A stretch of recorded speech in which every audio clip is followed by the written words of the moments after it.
Uma pergunta que o irmão Teodoro fez, muito interessante, ele diz: quando a igreja for levada, o corpo de Cristo for levado, o Espírito Santo não vai junto? Preste atenção, irmão, o Espírito Santo, ele tem os 3 atributos de Deus, ele é Deus. Então, onipresente, ele vai estar presente em todos os lugares sempre. Sempre. Ele vai no sentido de apresentar a igreja, mas ele vai continuar atuando na terra. O que 2 Tessalonicenses 2 diz é que até que seja posto fora aquele que o detém. No original o sentido é, até que seja posto de lado aquele que agora detém o anticristo, que é o Espírito Santo, na igreja. Quando a igreja estiver pronta e levada, o Espírito Santo deixa de restringir o mal. Ele é colocado de lado, ele deixa de restringir o mal, e aí o mal assume com força total para levar o mundo a um nível de colheita. Então ele não desaparece da terra, o Espírito Santo, ao contrário, ele vai continuar, porque vai haver salvação nesse período. O livro da vida está lá, no juízo do grande trono branco, né? E uma boa parte da igreja ficou para trás no deserto. O Espírito Santo também está lá. São pessoas que nasceram de novo e outras que vão nascer de novo durante esse período de 3 anos e meio, vão nascer de novo também. Então, eu quero que você entenda que até que seja posto fora, ou seja, até que seja posto de lado, isto é, pare de restringir o mal, para que então o anticristo possa, nos 3 anos e meio finais, os 42 meses, governar com poder total. Aí ele vai elevar, a operação do erro, e aquela coisa toda e tal, vai levar a um nível de colheita, os juízos de Deus. Mas ele continua na terra, convencendo o pecador do pecado, da justiça e do juízo. O que não vai haver mais é igreja.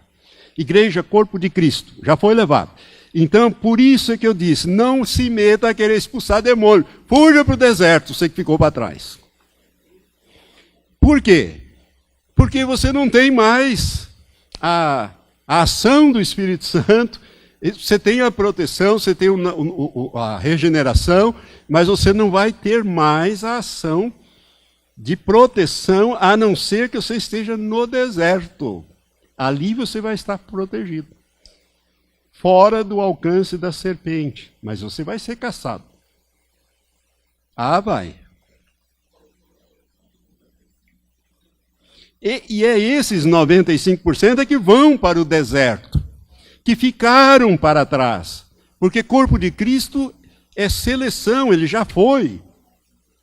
Está pronto, quando ele estiver pronto, quando Jesus resolver voltar para pegar a sua igreja, nós vamos ver isso para frente nos ensinos desse irmão, J. Leland Earls, que nasceu em 1923, morreu em 91, não conheci.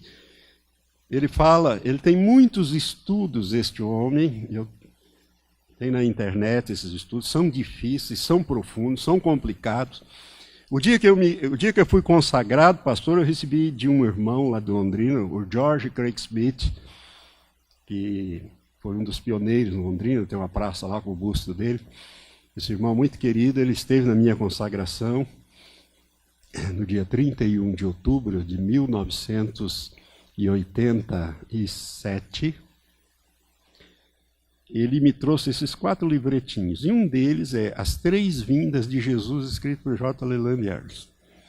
E ele disse, pastor, eu sei que o senhor é um estudioso de profecia, eu gosto demais, ele me mandava materiais pelo correio. Ele disse, eu queria lhe ofertar esse material. Eu estive na casa deste homem, eu fiquei 2 semanas na casa dele. Eu o conheci pessoalmente, conversei muito com ele, um homem muito simples, mas um homem tremendamente de Deus, um homem de oração, de estudo da palavra. Ele levantava com a mulher de madrugada e ele falou, eu tenho certeza que o senhor vai gostar. Eu, quando peguei o livrinho, agradeci e tal, papá. Daí uns dias eu fui ler. Eu fiquei horrorizado com aquilo. Falei, epa, esse negócio aqui está meio esquisito. Mas eu tenho algo na minha vida. Quando alguma coisa me choca e eu não entendo que é escrito de alguém, eu ponho na prateleira. Então, eu botei na prateleira. Falei, um dia, quem sabe, eu atinjo essa estatura aí, eu vou entender esse negócio. E de vez em quando eu vou lá e li aqueles livros, estudava aquilo. É cheio de risco. Aquele meu livreto eu não empresto, não dou, não faço negócio nele. É tudo cheio de risco, de ponto de interrogação, de pergunta para cá, pergunta para lá, porque eu sou assim quando estudo. Sempre fui assim. E aquilo foi...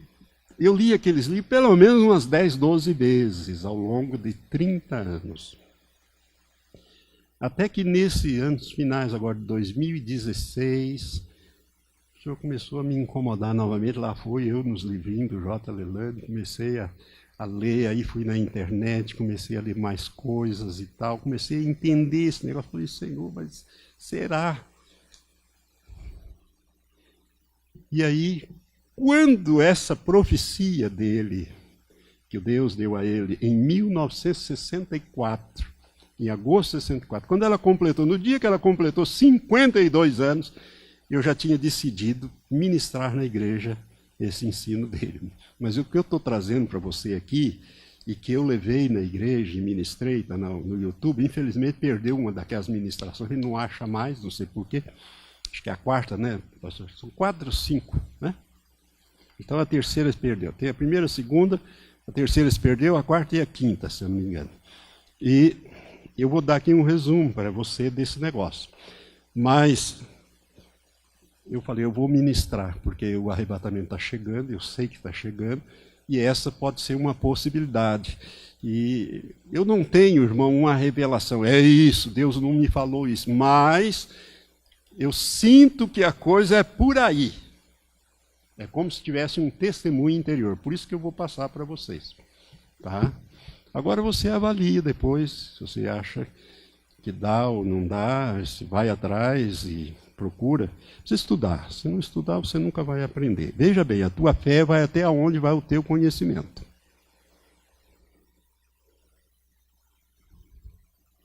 Você não pode crer além do que você conhece. Aí vira misticismo. Coisa que você nem... Aí fica pelo empírico. A nossa fé tem um firme fundamento. Qual é o firme fundamento? A palavra de Deus. Você tem que debruçar nela, escarafunchar ela, ir mais fundo, pedir que o Espírito Santo te ensine. Eu sempre faço assim. E ele vai me ensinando. Abre os meus olhos. Paulo, ele disse, olha, eu deixei tudo pela excelente oportunidade de conhecer a Cristo e Cristo crucificado. Eu quero ir fundo no relacionamento com o Senhor. Paulo escreveu isso. O resto para mim é esterco. Isso aí não vale nada. O que eu quero é conhecer a Cristo. Interessante que na última noite que Jesus passou com os discípulos, né, na oração sacerdotal, ele disse, Pai, eu quero que eles te conheçam a ti. Porque a vida eterna é esta, que te conheçam a ti e a Jesus a quem me enviaste. Irmão, você não conhece a vida eterna se você não conhecer Deus.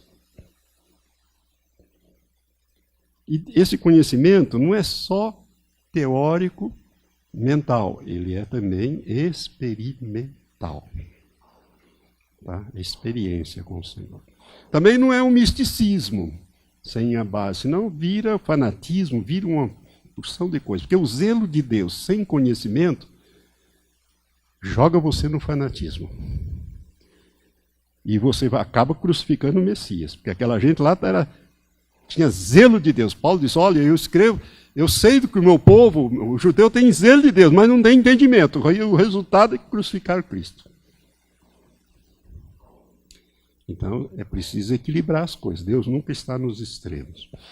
Então, eu vou passar aqui o entendimento que esse irmão nos dá sobre... Essa é a única foto que existe dele na internet. Né? Apareceu em 91. os escritos dele são extraordinários, mas não são fáceis. Primeiro que estão em inglês. Daí você traduz naquele Google, você tem que fazer melhorias aos montes lá para você poder entender o que ele quer falar. Então ele recebeu, o irmão Lelandier recebeu a profecia no dia 4 de agosto de 1964, e nesta palavra de profecia o Senhor disse para ele o seguinte, que haverá um grupo menor de santos maduros, que ele chama de feixe das primícias, que subirá primeiro. Feixe das primícias. As primícias, para nós entendermos as primícias, nós temos que ir em Levítico, das festas solenes do Senhor. Vamos abrir lá em Levítico. Né? Em Levítico, no capítulo 23, o Senhor estabelece as festas. É interessante que nós chamamos de festas judaicas, mas Deus não chama de festas judaicas, ele chama minhas festas, festas solenes do Senhor. Né? No verso 10 a 12, ele diz assim: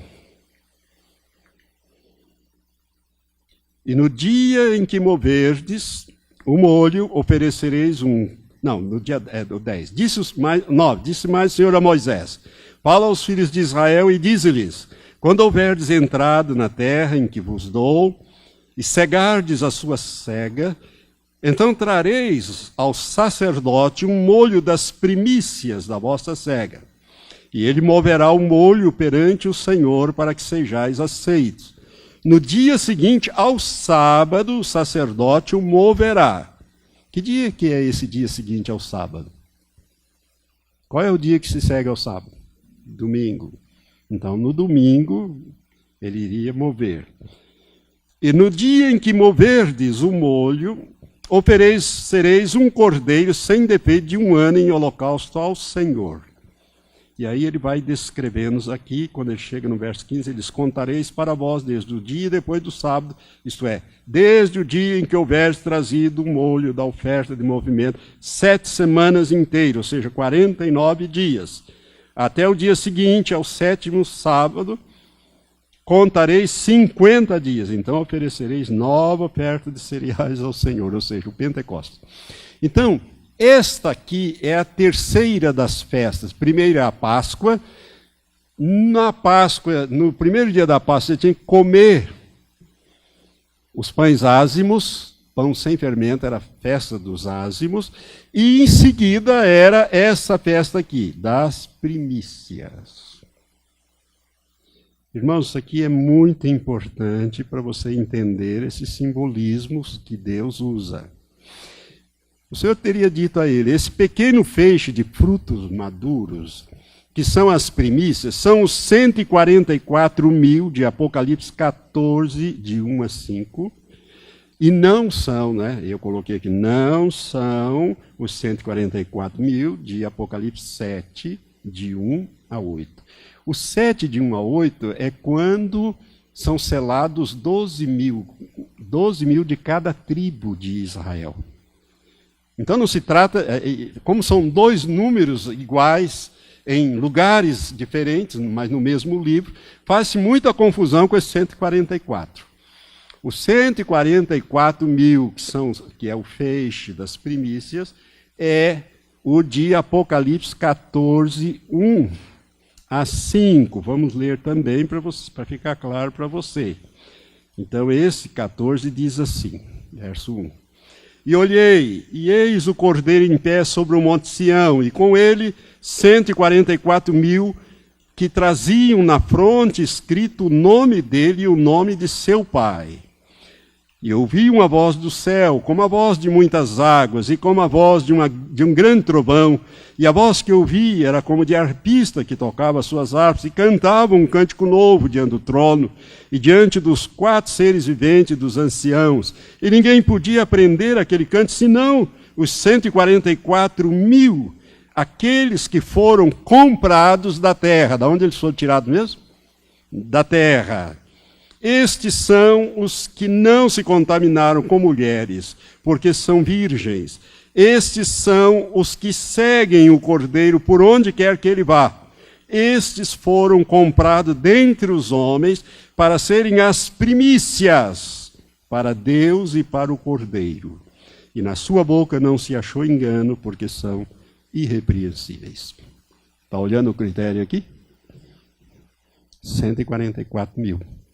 Primícias, comprados da terra para Deus e para o Cordeiro. Deus teria dito para ele que esse feixe de maduro são as primícias. Esses 144, não os do Apocalipse 7. Aí, então, eu já botei o texto aqui, mas acabei lendo lá, né, lendo o texto aqui, mas eu quero destacar só isso aqui. Foram comprados dentre os homens e ofertados como primícias a Deus e ao Cordeiro. É um grupo muito seleto esse feixe aqui. Estes que formam o grupo primícias simbolizam o filho varão de Apocalipse 12, 5. Leland Earls ensina assim. Então é um símbolo do filho varão, desse grupo pequeno, né, de Apocalipse 12, 5, que quando ele nasce, ele é arrebatado para Deus e para o seu trono. Interessante essa palavra arrebatado, porque essa palavra significa arrancar com força e com violência, enlevar. Você tem uma ideia? A multidão enfurecida arrebatou da mão da polícia os presos para linchá-los. Arrebatar significa arrancar com força e violência. Esses feixes das primícias eram assim, irmãos. Quando a primeira colheita era de cevada, não era de trigo. A última lá, 50 dias depois, era trigo. Mas era cevada. Cevada, a comida dos pobres, a comida dos animais, do cavalo, dos animais. A comida cevada. A cevada amadurecia primeiro. Flávio Joséfo diz isto em um dos seus livros. Então, o primeiro feixe, as primícias eram levadas da cevada. Então, o que o agricultor tinha que fazer? Quando ele ia na safra dele, e ele via aqueles frutos já amadurecidos, ele separava alguns diz, Joséfo diz que eles usavam uma tira para marcar aqueles bem maduros, e quando chegava o momento da festa, alguns dias antes ele fazia isso, ele ia lá e arrancava com as raízes esses feixes, alguns desses feixes, dentre os já maduros. A grande maioria da colheita ainda ia ter que receber a chuva, a última chuva, a chuva serôdia, e vinha o calor, para ele já estava com o cachimbo, mas não tinha o grão granado, então tinha que granar o grão para depois entrar a foice e fazer a colheita. Mas essas primícias eram tiradas quando acontecia essas festas. Essa é a terceira festa, ela está ligada à festa da Páscoa. Páscoa, ázimos no dia seguinte, e logo no segundo dia era a festa das primícias. Então você arrancava, quando você ia para a Páscoa, para celebrar a Páscoa, você já arrancava e levava esses feixes. Esse feixe era oferecido a Deus numa oferta de movimento. O sacerdote pegava e oferecia a Deus. Isto aqui garantiria a parte de Deus. E garantida a parte de Deus, Deus mandaria a chuva, o sol, para crescimento e formação dos grãos e garantia a colheita. Sem essa oferta não vinha chuva. Deus tinha que receber o dele primeiro, as primícias. Isso é tremendo quando você começa a entender as festas do Senhor.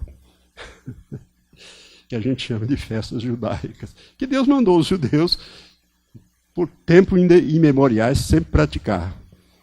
Né? Então, as primícias era esse feixe. E ele é que garantia a colheita do trigo, do resto da cevada, depois do trigo, né? Que ia plantado e ia ser colhido também. Então, é aqueles 50 dias. Os 50 dias ia dar na festa dos Pentecostes, onde veio o Espírito Santo. Jesus cumpriu as 3 primeiras festas E ele vai cumprir, quando ele voltar, as 4 últimas das 7 festas do Senhor, ou as 7 festas judaicas. Até aqui você está me acompanhando? O Senhor diz, Leland, ele vai dizendo, o Senhor falou, eles serão transformados em seus corpos e encontrarão Jesus nos ares, ou seja, na atmosfera superior, e receberão um comissionamento especial para atuar sobre a terra na primeira parte da última semana de anos, os 42 meses iniciais. Então, esse grupo que vai ser levado, ao contrário do que a gente aprendeu, não vai lá para a festa e fazer um banquete enquanto o mundo está pegando fogo cá embaixo. Ao contrário, eles vão receber poder, autoridades, receberão também um comissionamento especial para aparecer e desaparecer aos irmãos que estão no deserto, a fim de ajudá-los, guardá-los, ajudá-los, protegê-los. É esta obra que o Senhor disse que eles vão fazer nesses 42 meses, e ajudar a preparar essa turma. Este é o verdadeiro corpo de Cristo, ou a igreja, e serão arrebatados para Deus e para o seu trono. Apocalipse 12, 5. Isto é, formarão misticamente o corpo de Cristo. E por isso vão sentar onde Cristo, que é o cabeça, ou a cabeça, já está assentado, ou seja, à direita do Pai no seu trono. Estes serão reis. Apocalipse 5 diz que Jesus comprou de todas as tribos, línguas, povos e nações, homens no sentido genérico, e os fez reis e sacerdotes. Uns serão reis e outros serão sacerdotes. Esses aqui serão reis. Estes serão reis e reinarão eternamente com Cristo. Essa é a posição mais elevada que Deus concederá a poucos homens escolhidos, a poucos servos escolhidos, servos e servas escolhidos. É o que Jesus falou em Mateus 22, na parábola do reino, das bodas. Essa parábola aqui é a parábola das bodas. É bom você estudar essa parábola. Eu já preguei sobre ela, tem uma ministração sobre ela. Quando Jesus diz, muitos são chamados. Chamados para quê? Para o reino. Poucos são os escolhidos. Chamados para a festa. Irmão, preste atenção. Se você não for corpo, você vai ter a chance de ir participar da festa do Cordeiro. Você vai ser chamado às bodas. Puxa, você perdeu uma chance de dizer glória a Deus, aleluia. Vou ficar fora dessa coisa errada aqui da terra. Eu vou festar com o Senhor lá, vai ser uma maravilha. João Batista diz, olha, eu sou amigo do noivo e eu me alegro vendo o noivo. O João, hein? Que Jesus disse que de mulher não tinha nenhum como ele. Ele não era corpo, ele dizia, eu sou amigo do noivo, eu vou estar lá na festa. Eu vou me alegrar com o noivo. João Batista. Irmão, nós precisamos conhecer melhor a Bíblia e os mistérios de Deus para a gente começar a entender e ensinar o povo do Senhor. Você não precisa ensinar com profundidade, mas você tem que ensinar o principal, as coisas certas. Senão, o ensino superficial, o ensino light, soft, vai ganhando corpo e tal, e depois essa gente vai dizer, você vai ficar aqui com eles e eles vão agarrar pelo pescoço e dizer, por que o senhor não me ensinou certo? Eu podia estar lá.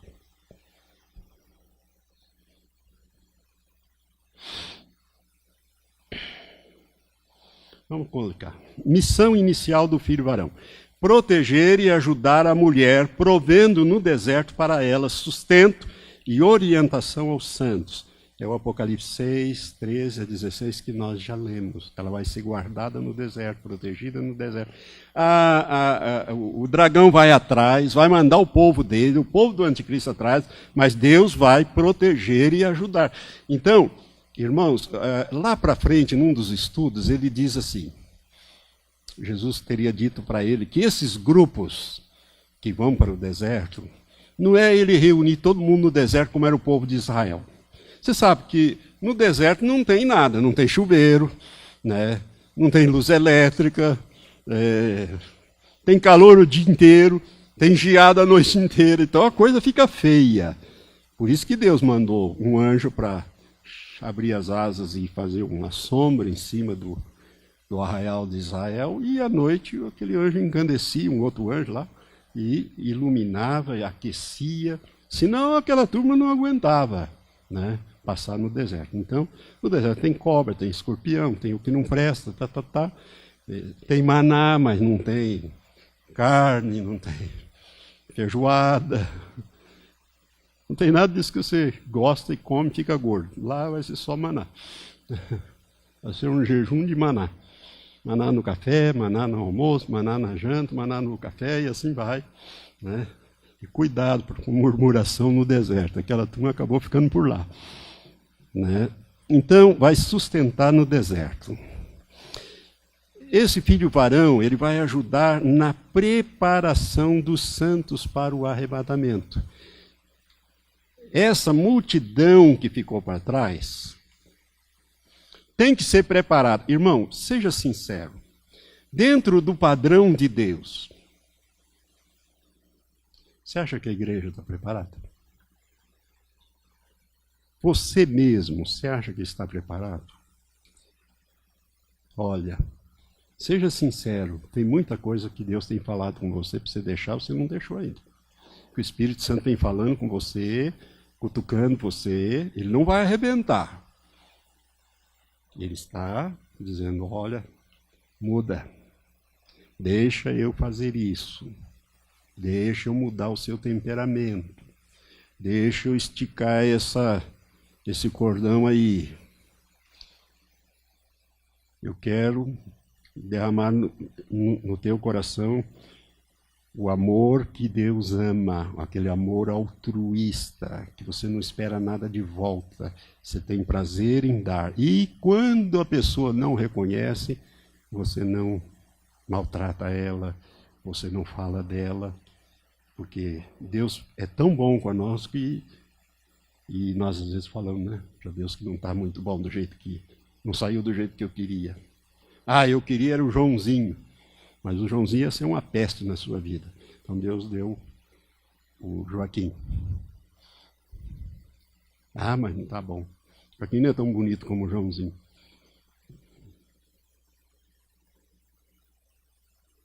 Cuidado. Então ele vai ajudar na preparação dos santos para o arrebatamento que vai se dar há 3 anos e meio para frente. O resultado, disse o senhor Alelanders, será a formação de 3 grupos de santos. É Mateus 13, de 18 a 23, a parábola do semeador. Irmãos, Jesus contou dezenas de parábolas, você sabe disso. E ele só interpretou 2. Uma foi a parábola do semeador, e ele em Marcos, não em Mateus, mas em Marcos, quando Marcos registra isso, ele diz, vocês não entendem essa parábola, como é que vocês vão entender as outras sem entender essa? Isso aqui é uma parábola chave para você entender as outras parábolas que Jesus contou. E ele interpretou mais uma, que é a do joio e do trigo, que está ligada à escatologia, o mesmo grupo, as duas. São as 2 únicas que ele interpretou, né? Então, o resultado, o Senhor disse que vão ser a formação de 3 grupos de santos. Então você sabe que a semente foi lançada em 4 tipos de solo, só um germinou.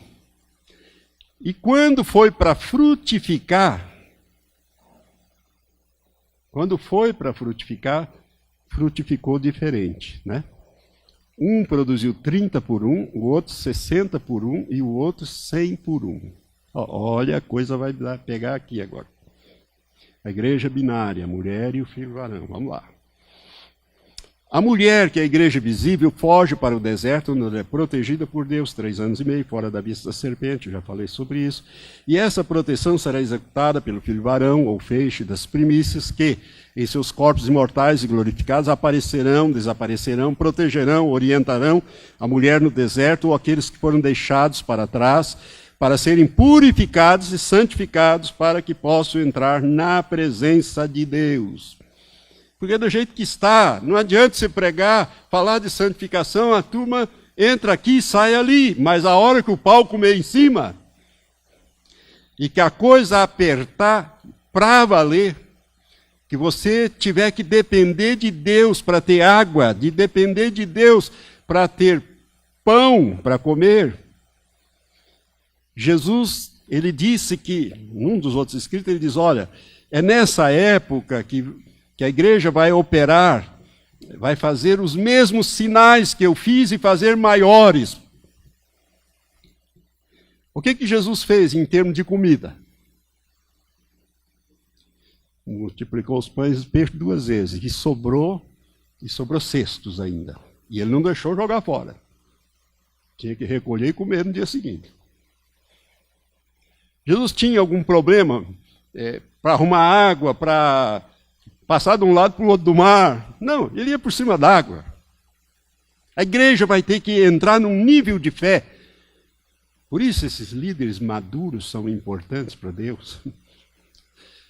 Aqueles que não prestaram muito para aquilo, Deus leva embora. Mas esses, Deus vai manter aqueles maduros. Lembra que parte dos amadurecidos são arrancados e levados, mas parte são deixados. Já estão maduros. Já poderiam ter ido, mas Deus tem um projeto aqui com eles para ajudar essa turma aqui.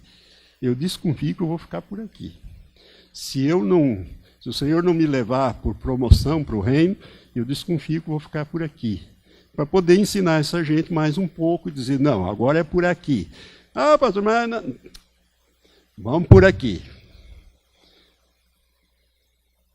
Irmãos, Deus vai operar no sobrenatural coisas espantosas. Anjos extraordinários com você. Milagres. Agora sim, se o mar não se abrir, eu vou por cima d'água. E vou mesmo. Jesus era um homem pesado, no mínimo 80 quilos, e andou por cima d'água tranquilamente. O Pedro, acho que é a mais barriguda aí, pesava mais. Não tinha problema. As leis da física não se aplicam no mundo espiritual. Deus é superior às leis da física. Então, essa operação do sobrenatural, irmão, é para esse período extraordinário. Um Deus extraordinário, Deus agindo de modo extraordinário num tempo extraordinário. Não é um tempo ordinário, é um tempo extraordinário. Então, vai reunir, então, como disse a profecia dada a Lalande, em 64, o Senhor disse que a mulher no deserto seriam 3 grupos da parábola, como diz aqui. Mas o que foi semeado em boa terra, esse é o que ouve a palavra, entende e dá fruto. Preste atenção aqui no singular da palavra. Não é frutos. Frutos dignos de arrependimento, é lá no João Batista, naquele início, lá, vocês têm que apresentar frutos dignos de arrependimento. Quando se trata do fruto do Espírito, é singular. O fruto do Espírito não é são. Os frutos do Espírito são.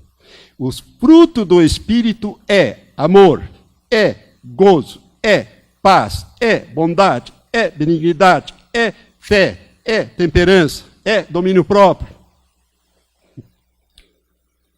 O Espírito Santo está dentro de você, meu irmão, para ele te transformar, deixar você parecido com Jesus.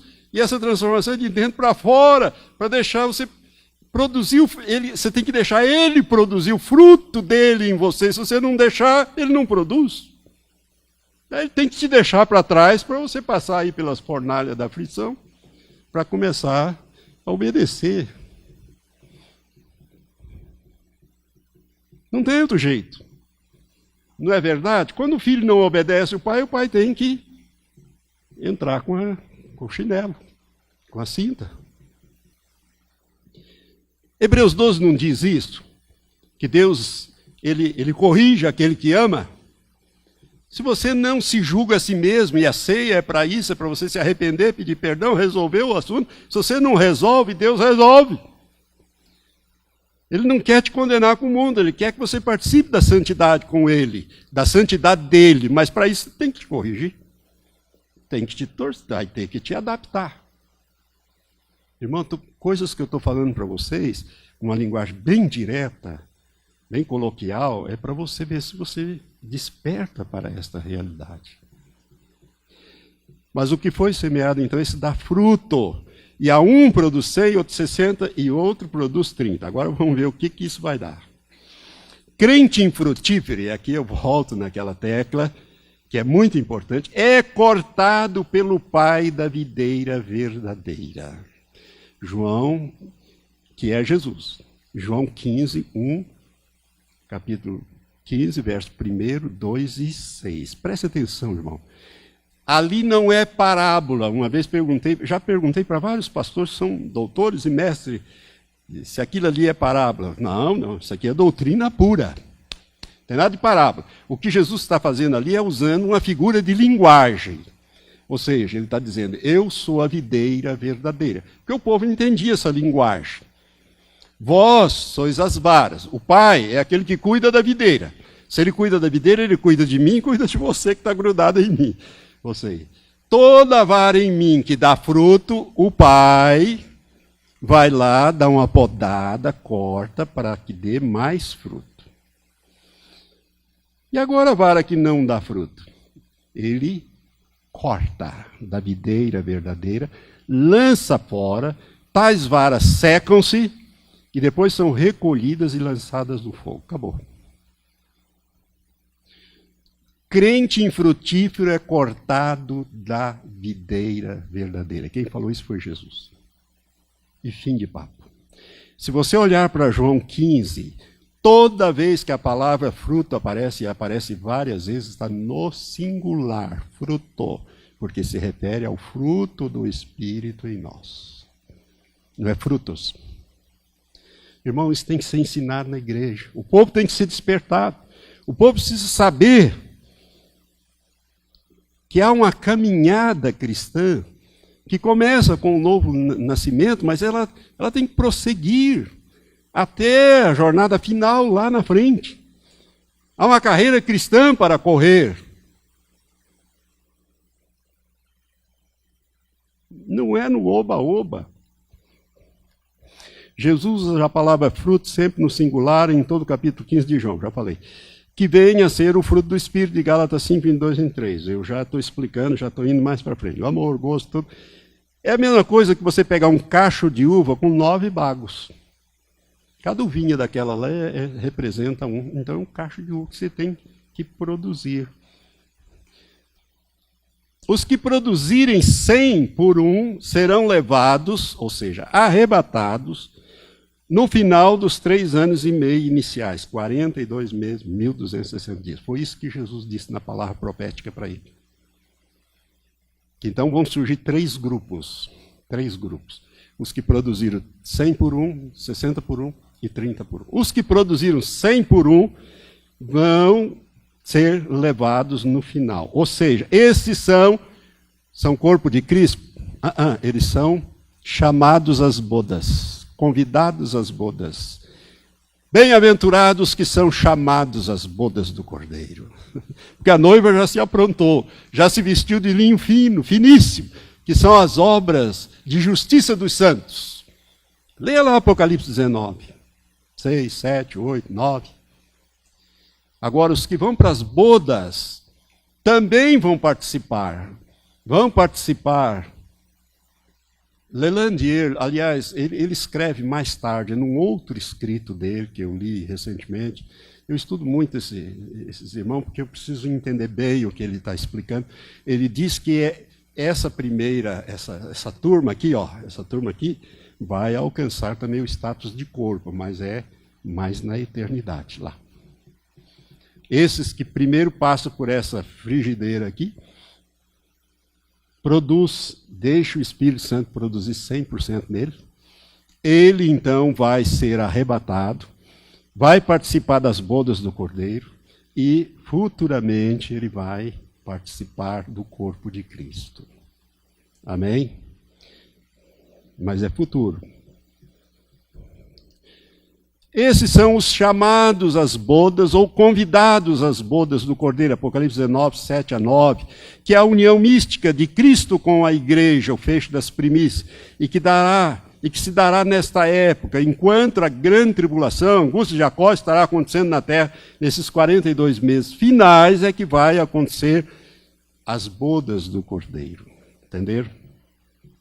No céu. Não entenderam?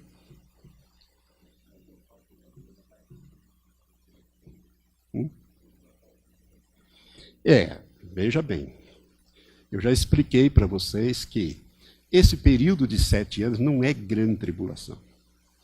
É só a parte final que é grande tribulação. Quando Jesus trata disso, em Mateus 24:15, ele diz, ele começa a ensinar sobre a grande tribulação, ele diz, quando virdes estar no lugar santo, a abominação da desolação, predita pelo profeta Daniel, quem lê e entenda, ou seja, vai estudar isso e aprender lá em Daniel para você entender. Então, os que estiverem na Judéia, fujam para o monte. Quem estiver no telhado, não desça para pegar a capa. Quem estiver no campo, não volte, porque vai começar a grande tribulação. Ele vai descrevendo ali a grande tribulação. Quando é que ela começa? Quando estiver no lugar santo, a abominação da desolação predita pelo profeta Daniel. Daniel, capítulo 9, verso 27. Quando é que vai estar essa abominação que desola no lugar santo? O anticristo se assentar no santuário de Deus, apresentando-se como Deus e dizia, eu sou Deus, eu acabei com as duas testemunhas. Esses que operavam o poder de Deus, eu acabei com eles. Estão mortinhos ali, ó. Agora eu quero ser adorado como Deus. Por mais poderoso que seja um homem, o judeu não vai adorar um homem como Deus. E aí começa a grande tribulação, que começa na Judéia e se espalha por toda a terra. Está entendendo?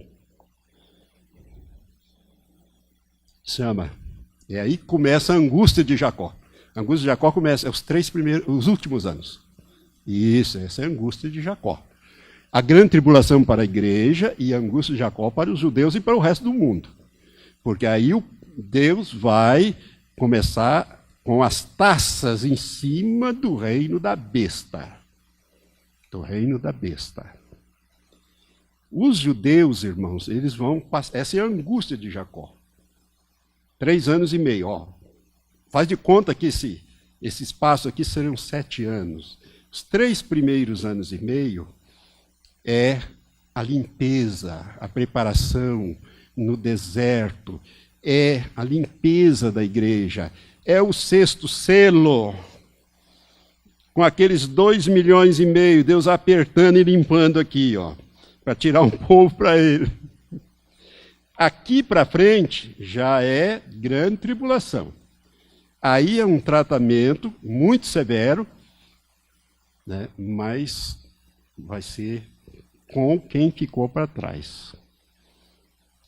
Então, o 100 por 1 é tirado aqui. Antes de começar a grande tribulação. O 100 por 1.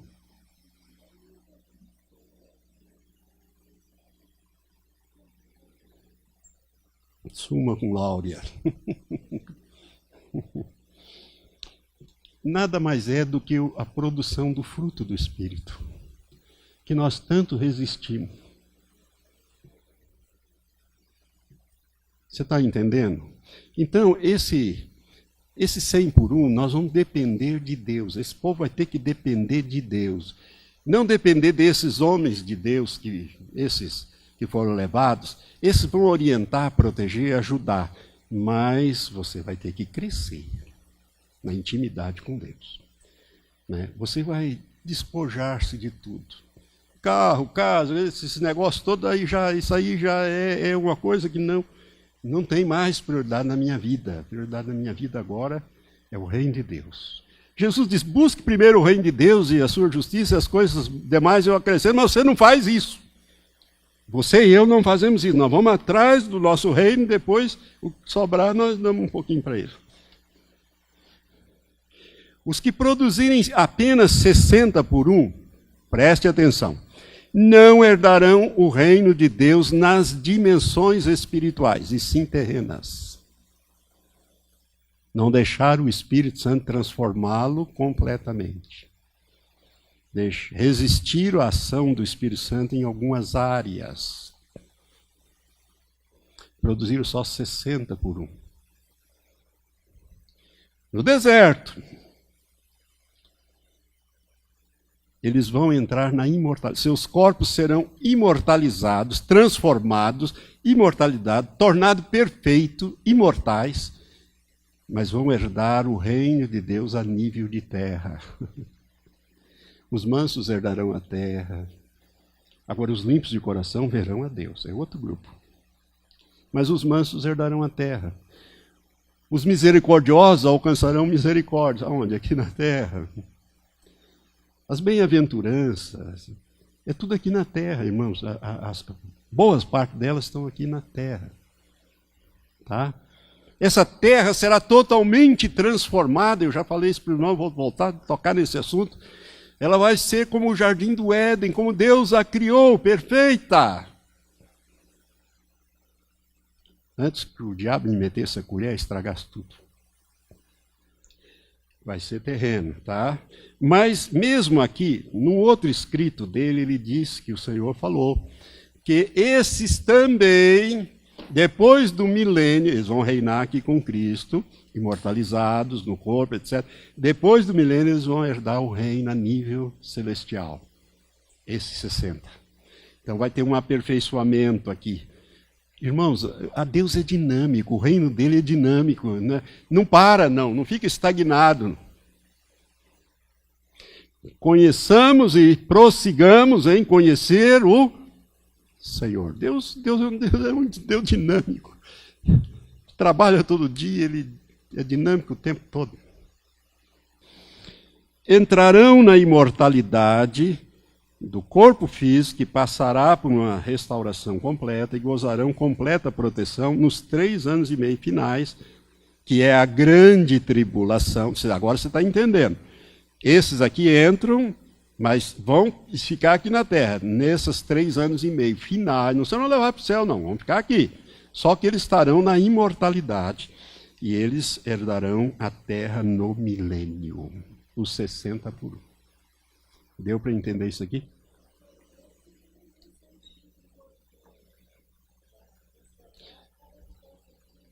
Não, esses que vêm com o corpo transformado é o feixe. É o feixe.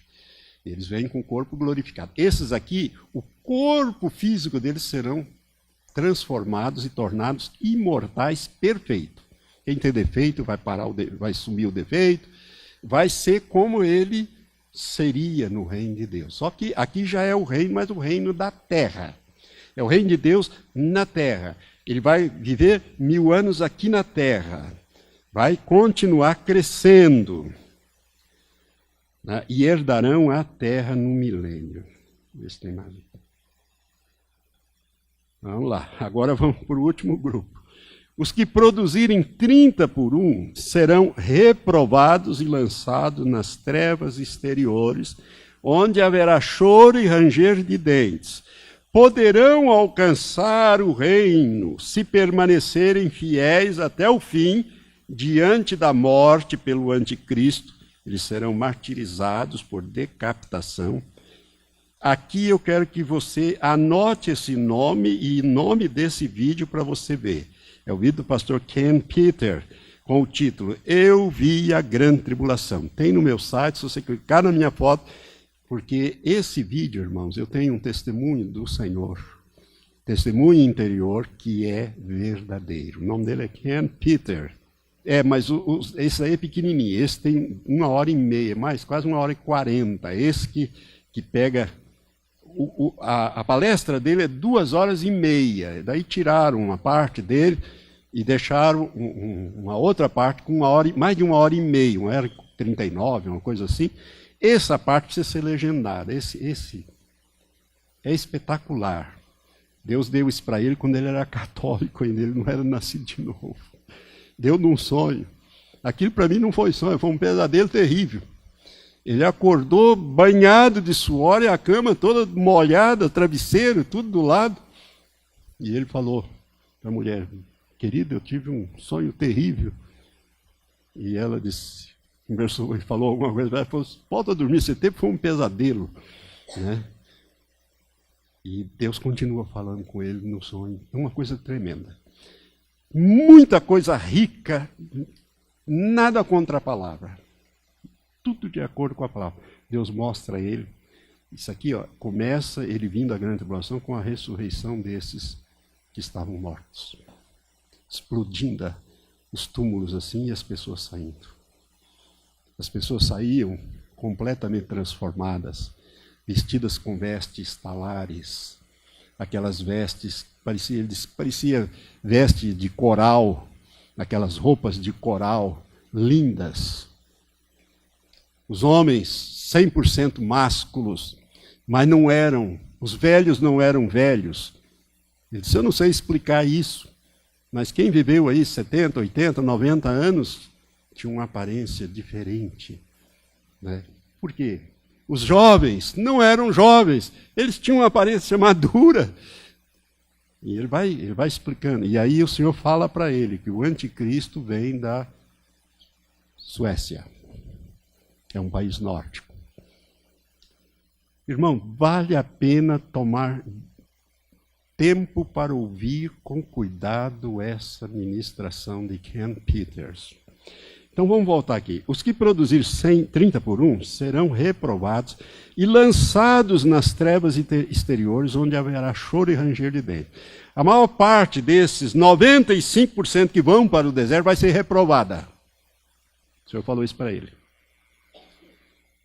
Não vai atingir os 30%, vai ficar só nesses 30%. Ou seja, não deixou Deus transformá-lo como precisava. E não produziu fruto, pouco fruto. Ficou infrutífero. E aí, então, Deus vai dar a última chance na grande tribulação. Só que aí ele vai para o martírio. Se ele permanecer firme, até o fim ele vai. O Ken Peter entra nesse grupo aqui. Ele é decapitado. A mulher dele é decapitada. O senhor de mais idade que leva ele a Cristo, leva a mulher a Cristo, também é decapitado. É o primeiro daquela longa fila de decapitação. Quando ele entra e que ele vê aquele cara com aquela espada enorme, aquela espada tipo árabe, assim meio curva, com aquela roupa preta, tudo ensanguentado, aquela mesa, e ele vê o irmão cortar a cabeça por um lado, sem. Depois ele vê a mulher dele ser decapitada. Depois chegou a vez dele. Ai, meu irmão. Você vai negar a Cristo e receber a marca, ou você vai pagar o preço? Isso é grande tribulação. 3 anos e meio. Tá até meio sem cabelo já. Nesse tempo que ele deu essa palestra, ele teve esse sonho em 98, agosto de 98. Ele gravou isso aqui em 2005. E ele continua vivo até hoje. Eu considero esta palavra uma palavra revelada do Senhor para ele, algo verdadeiro. Você pode não entender assim, já põe etiqueta para lá, etiqueta para cá, é falso, não sei o quê, porque eu entendo que é assim, o assado. Tá? Padrão das igrejas, 2 igrejas. Nós já vimos virgem prudente e a mulher e o filho varão. Vamos lá, Marta e Maria. Os textos são esses. Lucas 10, 38, 42 é aquele texto em que Jesus diz, Marta, Marta, está atarefada com muita coisa, então a turma pensa, não, a Maria era mais espiritual. Não é, é um engano. Não é isso que Jesus disse. E João 11 fala da ressurreição de Lázaro, texto cumprido também, depois você lê em casa. Irmãos, Marta representa o feixe maduro, apto para servir aos mais novos do grupo Maria. Ela estava servindo. Ela já conhecia aquilo que Maria estava ouvindo. Então ela pertence ao feixe maduro, é um símbolo. Aqui são verdades simbolizadas. Jesus não repreende Marta e sim mostra que é mais importante estar pronto ou maduro do que servir. Essa era a prioridade de Maria, que não lhe seria tirada, ou seja, ela precisava aprender. Então, ele não repreende Marta, ele apenas põe as coisas no devido lugar. Mais importante é você estar preparado. Maria já estava. Aliás, Marta já estava, Maria não. Marta sai, presta atenção nesses detalhes. Marta sai sem que ninguém a veja e vai ao encontro sozinha, vai encontrar sozinha com Jesus, fora da aldeia onde ele estava. Quando Jesus voltar, ele parará nos ares, que é a atmosfera superior, e o feixe das primícias subirá para encontrar com ele secretamente. Agora você está entendendo que o arrebatamento da igreja, corpo de Cristo, é secreto. Mas aquela turma que vai ficar e voltar vai subir sem ser secreto. O arrebatamento daqueles que foram deixados para trás. O arrebatamento do feixe. O que o feixe é, irmãos, nessa visão? O que o feixe é? Corpo de Cristo. O que a mulher no deserto é?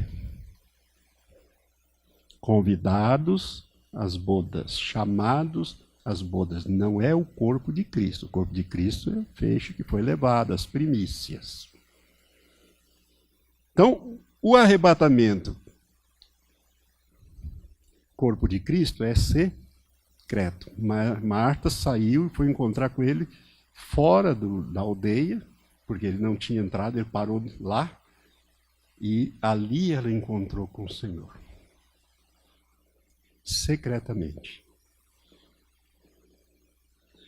Marta, depois de dialogar e receber instruções do Senhor, ela volta para chamar Maria em segredo. A Bíblia diz isso. E Maria vai sair, ela vai chamar Maria. E Maria, em segredo, sai de forma visível. Olha aí, o grupo que vai ser levado é de forma visível. O grupo Maria, não o grupo Marta. O grupo Maria. Sai, né? Ela sai, aqui diz que Maria em segredo, vai chamar Maria em segredo, que sai de forma visível. Os judeus a veem e a seguem. E ela vai encontrar o Senhor aonde? No mesmo lugar. Ou seja, na atmosfera superior. Jesus não vai para o céu lá e fazer festa. Ele, ao contrário, essa turma que sobe de feixe vai trabalhar e muito.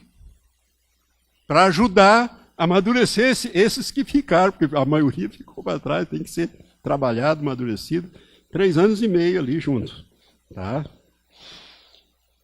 Depois que o grupo Marta tiver sido trasladado, ele terá poder de aparecer ao grupo Maria, a mulher no deserto, em seus corpos glorificados para orientá-los e ajudá-los, e essas aparições serão secretas, ou seja, não vistas pelo mundo, como Jesus fez por 40 dias após a sua ressurreição.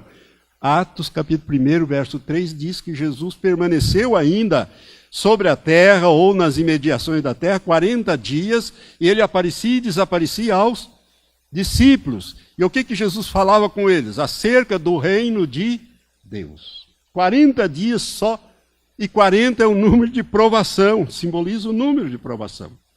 Assim será por 42 meses, ou 3 anos e meio, mais ou menos, que é a primeira parte dos 7 anos. 40 simboliza provação, no deserto, no caso aqui. E Jesus fez a mesma coisa com os discípulos antes de subir.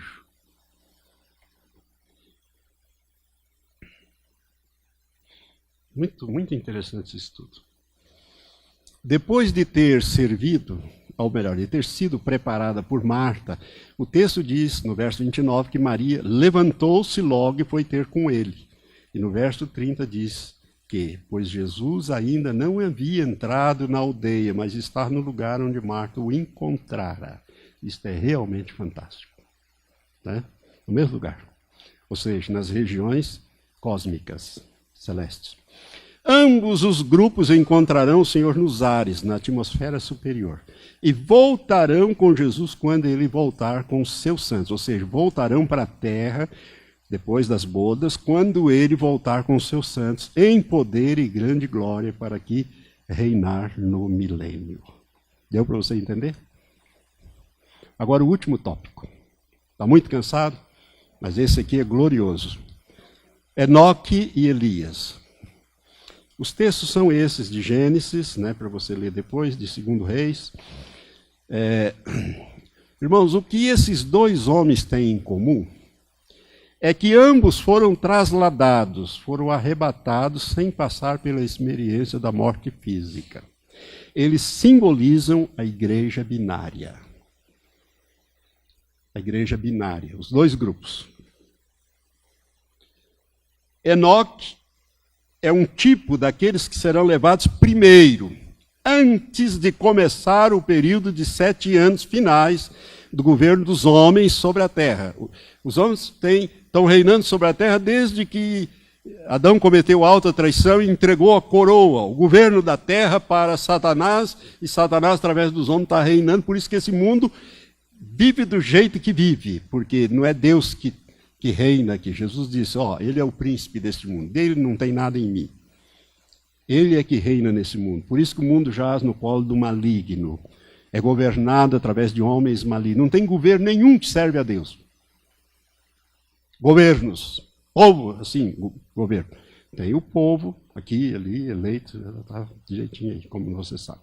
Enoque, então, é um tipo daqueles que serão levados antes de começar os 7 anos. Agora, se deu para entender aqui, irmã, eles saem aqui em secreto.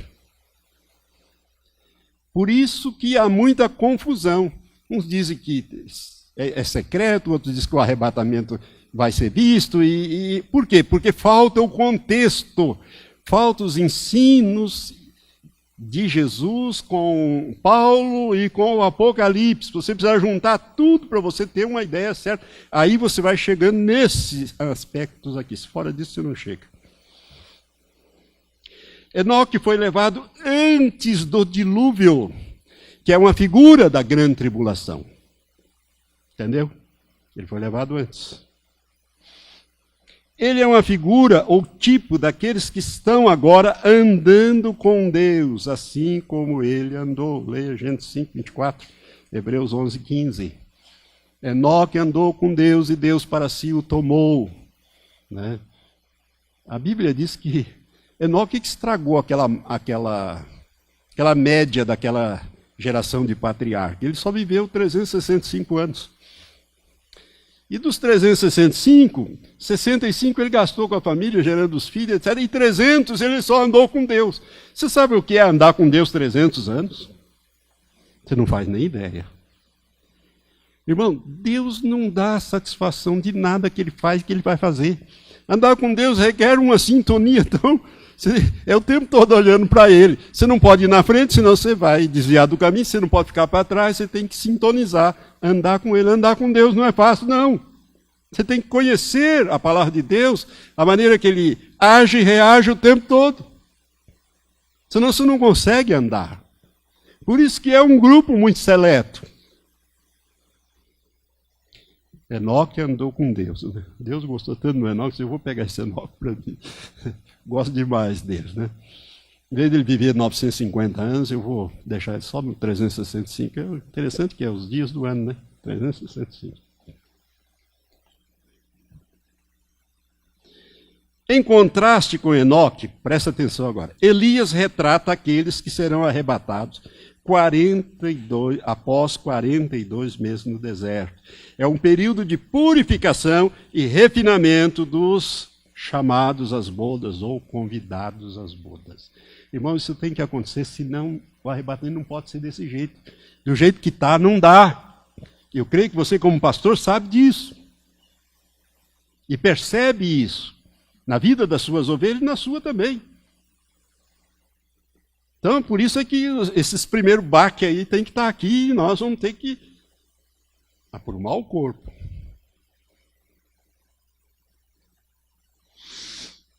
Elias estava na terra, olha o Elias aqui, quando o fogo caiu do céu. Estava ou não? Estava.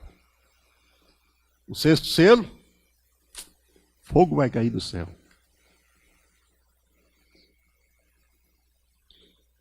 Você viu o profeta falando ali? Você prestou bem atenção no que esse homem fala. Você pega esse vídeo, trata de vê-lo novamente, parar e dar uma olhada no que esse homem fala.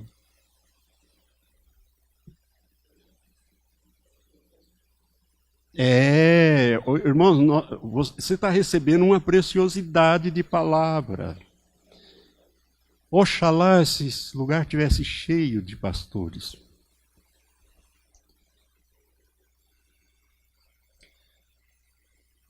Eu não sei como Deus sabe. Eu falei, Senhor, traga aqueles que o Senhor quer que ouça essa palavra.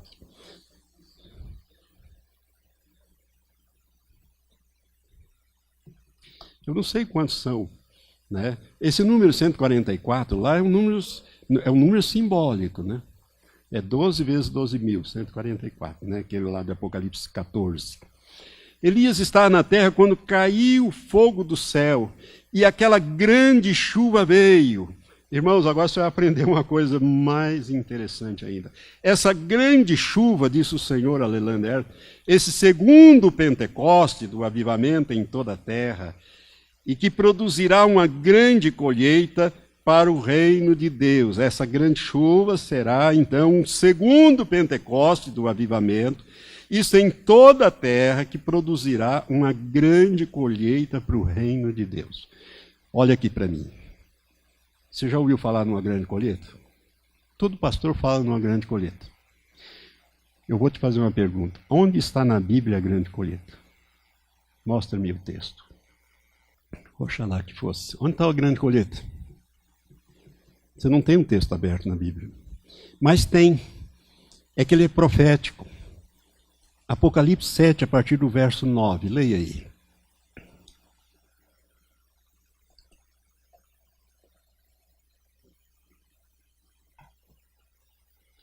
Se você ler ali Apocalipse capítulo 7, o verso 9, você vai ver aquela multidão que ninguém podia contar, de todas as tribos, língua, povos e nações. Não é só judeu, como muitos ensinam.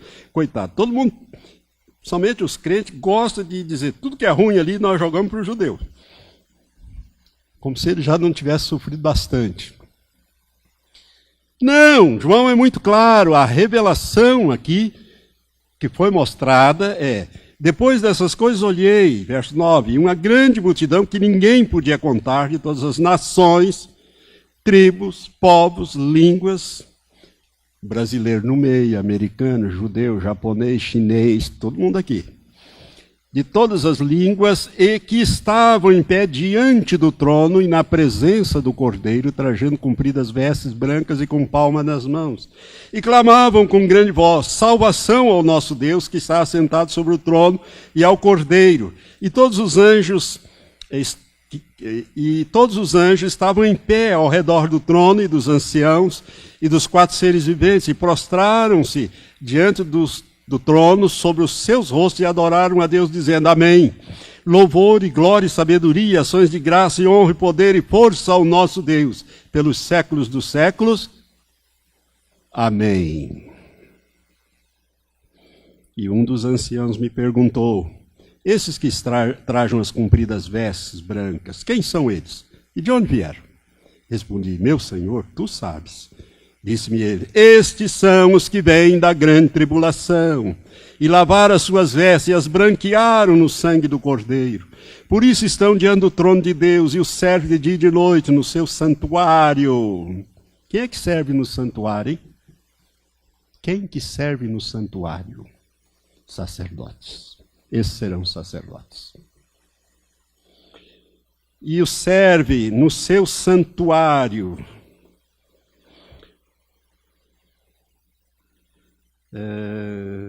E aquele que está assentado sobre o trono estenderá o seu tabernáculo sobre eles. Nunca mais terão fome. Por quê? Porque morreram na grande tribulação de fome. Nunca mais terão sede. Por quê? Morreram de sede na grande tribulação. Não podia comprar, não podia vender se não tivesse a marca.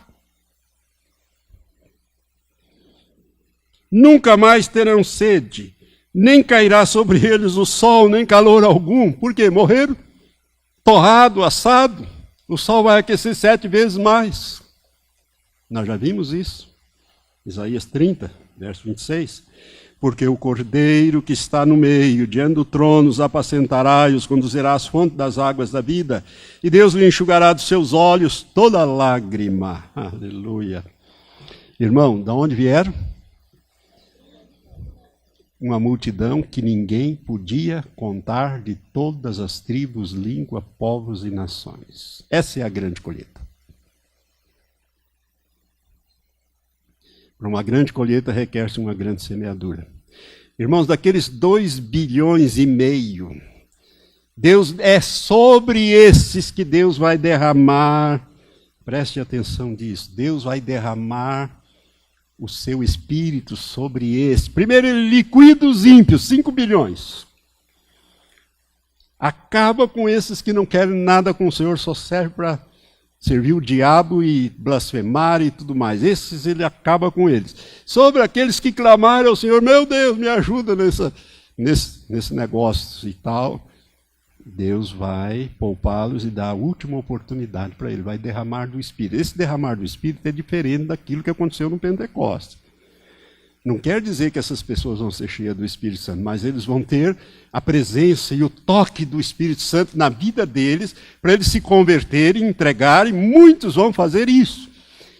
Mas mesmo assim não vão alcançar o nível de 100%, e quem sabe nem dos 60%, talvez alcance os 60%, talvez fique só no 30%, mas nascer de novo. Se enfrentarem a tribulação até o fim e não negarem a Cristo, vão ser salvos e vão para o céu. Essa turma aqui vai chegar lá. Você está entendendo? Vai chegar lá. Morreram de fome, morreram queimados, morreram assados, morreram de sede, né? E Deus vai estender o tabernáculo dele, nunca mais isso vai acontecer com eles. Vai enxugar deles toda lágrima. Deus vai remover as memórias do diabo na nossa vida. Tudo quanto é cicatriz que o diabo deixa, que está gravado aí na nossa memória, Deus limpa isso. Coloca a revelação. Então aí, nós não vamos lembrar dessas coisas aqui. Eis que faço novas todas as coisas. Aleluia. Elias, irmãos, foi perseguido pelo rei Acabe e a sanguinária Jezabel, que queria matá-lo. Preste atenção nesse episódio de Elias. Elias teve que fugir para o deserto, e ali ele entra em depressão. Você já parou para pensar? O grande profeta Elias deprimido. E é uma depressão profunda. Ele diz, Senhor, eu não sou melhor que meu pai, chega, eu já não aguento mais. Mataram os teus profetas, derrubaram os teus altares, só eu escapei e estão atrás de mim, não aguento mais, tira a minha vida. Deus não dá resposta para Elias. Deus dá uma solução. Faz ele dormir, e daí manda um anjo lá com um pão angelical, com uma botija de água de primeira, na água da vida ali. E Elias come e dorme, come, bebe, dorme. Faz lá aquela cesta grande, Deus desperta ele outra vez, mais pão, mais água, e com a força daquela comida, daquela bebida, ele caminha 40 dias e 40 noites pelo deserto, até o Monte Horebe, que é o Monte Sinai. É o mesmo Monte Sinai. Tive o privilégio de subir dele. E ali Elias entra numa cova, e passa a noite ali, na manhã, Deus veio visitar ele e disse, o que faz aqui, Elias? Ah, Senhor, mataram os teus profetas, será que o Senhor não sabe? Derrubaram os teus altares e quiserem pintar e abordar. E é interessante que Deus vai e passa diante dele, né? Ele diz, mas o Senhor não estava no terremoto. O terremoto não estava no vento que arrebentava a pedra. Era como se Deus estivesse dizendo para Elias, por que você não usou o meu poder, Elias? Irmão, é incompreensível. O homem ora a Deus, Deus manda fogo, ele lambe aquilo tudo, queima tudo. E ele foge da mulher, da Jezabel, e foge até chegar no deserto, ali no entrada do deserto, ele deixa o seu moço, fica ali e vai, né? E Deus, Elias, o grande homem de Deus, a igreja que ficou para trás, está aqui, simbolizada em Elias. Ele entra em depressão, ele foi alimentado sobrenaturalmente por anjos, caminhou com a força daquela comida 40 dias, 40 noites, até o Monte Horebe, que é o Sinai, onde teve um encontro final com Deus, que anuncia que vai levá-lo, arrebatá-lo. É interessante que Deus diz para Elias, tá bom, já que você não quer mais, cuidado com as orações que você faz, viu, meu irmão? Ah, Senhor, não aguento mais, eu quero partir. De vez em quando a Elizabeth fazia essa oração, eu falei, bem, você presta atenção no que aconteceu com Elias. Esse tipo de oração, você precisa saber o que está pedindo a Deus. Deus disse para Elias, tá bom, já que você não quer continuar. Elias e Moisés foram dois homens que tiveram seu ministério interrompidos por causa do povo de Deus. E Elias, então, Deus disse, tá bom, faz o seguinte, você vai lá na Síria e unge Azael, rei da Síria, no lugar daquele que está lá. Depois você vai, unge Jeú, rei de Israel. Depois você unge Eliseu, filho de Safate, profeta no teu lugar, que eu vou te recolher. O Elias só faz uma coisa, ele só unge o Eliseu. Pega assim a capa dele, joga em cima do Eliseu, o Eliseu, peraí, Senhor, o que é isso aí? O que é que eu fiz para você? Não, eu joguei a capa em cima, esse negócio, você vê lá o que você vai fazer. O Eliseu disse, não, para aí, eu vou fazer um sacrifício, vou chamar, e depois eu vou seguir o Senhor. E vou ser o seu moço. Mas ele não unge o restante que Deus falou. Quem vai ungir Azael, rei da Síria, é Eliseu mais tarde. Quem vai ungir o Jeú, que era um cara meio espalhafatoso, valente, violento, o Jeú, rei de Israel, é um dos filhos do profeta, que o profeta Eliseu pega uma botija de óleo e diz, você vai escondido, vai lá no meio dos generais lá e diz, Jeú, general, eu quero falar com o senhor. Quem de nós? Não, tu, Senhor, o Jeú. E leva ele num lugar separado e joga o azeite na cabeça dele e diz, ungite rei de Israel para você fazer isso, e pá, dá no pé, porque ele é perigoso. E é perigoso mesmo, ele mata todo mundo. Ele vai matando todo mundo, não deixa um vivo. Se você ler a história, você fica abismado. Nem cumpriu o que Deus deu para ele como última missão, ele cumpre. Só faz uma coisa das três. Nós temos que examinar a Bíblia como ela está escrita e tirar lições daí, irmãos. E aí Deus diz, bom, eu vou recolher esse Elias, que o Elias chegou no fim, não dá mais. Aí eu vou botar Eliseu no lugar. Aleluia. Tem cada coisa aqui que você nem imagina. Os que produzirem 100 por 1 serão chamados a boda, já falei isso, né? Os que produzirem 60 entrarão na imortalidade do corpo, herdarão a terra. Os 30 por 1 serão reprovados, passarão pela grande tribulação. Virá aí a grande colheita de Apocalipse, sacerdotes, etc. Eu cheguei ao fim, aleluia. Oh, glória a Deus.